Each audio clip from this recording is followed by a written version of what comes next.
네, 이어서 인터뷰 이어가겠습니다. 지금 두 분의 여야 대변인을 통해서 인터뷰하는 사항은 서해 공무원 피격 사건입니다. 이에 대해서 여야가 첨예하게 대립하고 있는데요. 여당 대변인의 입장을 들었고요. 이제 야당 대변인 김현정 더불어민주당 대변인과 전화 연결해 보겠습니다. 김 대변인 나와 계시죠? 네, 김현정입니다. 네, 안녕하세요. 감사원이 중간 감사 결과를 발표했는데 일단 이에 대한 민주당의 입장은 뭔가요?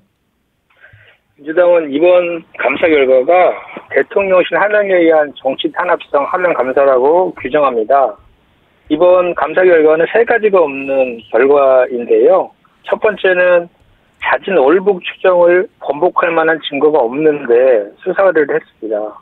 그리고 두 번째는 헌법상의 기관인 감사원이 독립성과 중립성이 상실된 상태에서 했던 답정너식 하명감사였다라고 봅니다. 그리고 세 번째는 절차가 위법합니다. 시작도 감사의 의결 없이 감사가 시작됐고 중간 발표 역시 의결 절차를 거치지 않아서 위법한 그런 감사 결과라고 봅니다. 김 대변인. 네. 조금 전에 김행 대변인은 절차 위법이라고 야당에서 비판하고 있지만 대한민국 국민이 억울하게 죽은 사건인데 절차가 뭐 중요하냐 이런 말씀을 주셨는데요. 이에 대해서 어떻게 판단하세요? 절차는 우리 헌법과 법률에서 정해진 기본적인 규정 아닙니까? 그리고 그 위법한 증거는 증거 능력도 인정되지 않고요. 기본적인 절차들은 그 거친 상황에서 해야 된다는 내용이고, 그리고 또 이거 절차뿐만 아니라 그 감사원의 독립성, 중립성도 상실되었고, 일련의 과정들을 보면 대통령실과 감사원 그리고 검찰이 서로 이렇게 그 결과를 이미 내어놓고 내어놓은 상태에서 이렇게 그 감사 결과를 발표했다라는 의문을 제기하는 것입니다. 네. 세월호 참사 때 박근혜 대통령이 7시간 동안 뭘 했냐 이런 얘기가 많았는데 이번에는 문재인 전 대통령이 3시간에 대해서 여당에서 문제 제기하고 있습니다. 이에 대해서는 어떻게 보시나요? 기본적인 안보에 대한 무지에서 기인한 억지 주장이라고 생각합니다. 네. 첩보와 정보는 구별되지 않습니까?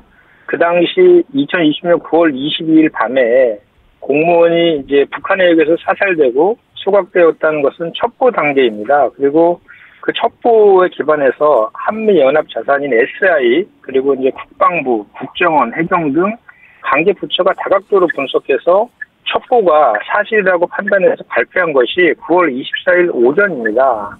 그래서 사실관계가 확정되지 않은 첩보 단계에서 내용을 발표할 수는 없는 거 아니겠습니까? 오히려 국민의힘은 이렇게 억지 주장을 할 것이 아니라 얼마 전 강릉 낙탄 사고에 대해서 시민들이 그 불안에 떠는데 문자조차 없이 7시간 늦장 발표한 그 경위를 밝히는 것이 오히려 책임을 공당해야 좋지다 이렇게 생각합니다. 네. 감사원이 관련자 20명에 대해서 검찰에 수사를 요청했죠. 문재인 대통령은 빠진 거죠? 네, 그렇습니다. 일단은 네, 하여튼 검찰 수사에 대해서는 어떻게 생각하시나요? 사실 증거 인멸과 도주 우려가 있는 경우에만 수사 요청이 가능한데 그 증거는 모두 정부가 지금 가지고 있지 않습니까? SI 정부라든지 대통령 기록물이라든지 그리고 전현직 장관과 의원들이 도주의 우려가 있다는 것도 어불성설이거든요. 그래서 이거는 일단 그 관련된 모든 사람들을 일단 수사 의뢰해놓고 결국 수사를 통해서 문재인 전 대통령을 마지막으로 겨냥한 것이라고 저희는 판단합니다. 그러니까 지금 야당의 입장은 윤석열 정부가 정치보복을 벌이고 있다 이런 입장이신가요? 네, 그렇습니다. 그러니까 왜 그런 일을 벌인다고 생각하세요? 그러니까 지금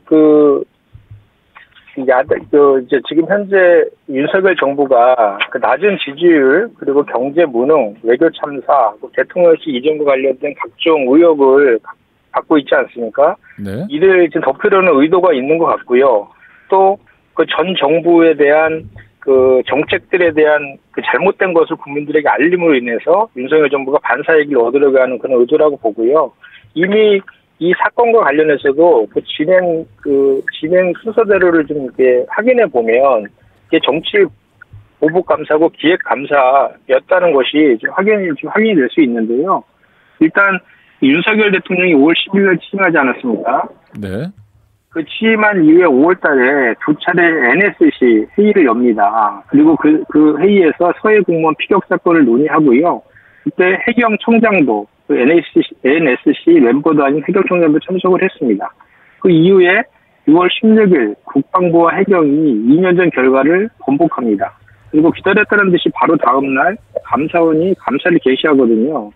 그리고 검찰의 지금 수사가 진행 중인데 국감 바로 전에 문재인 전 대통령의 서면 조사를 통지합니다. 그리고 국감 중에 이례적으로 그 감사위의 의결도 없이 중간 감사 결과를 발표하면서 20명을 수사 의뢰한 것이거든요. 그러니까 시기와 내용까지 짜여진 각본대로 한 것이라고 저희는 생각합니다. 결론을 정해놓고 짜맞추기 이 절차를 밟았다 이런 의견이시군요. 네, 그렇습니다. 근데 하여튼 여야가 이 문제로 첨예하게 정쟁 싸우고 있는데요. 해법은 뭐라고 보십니까?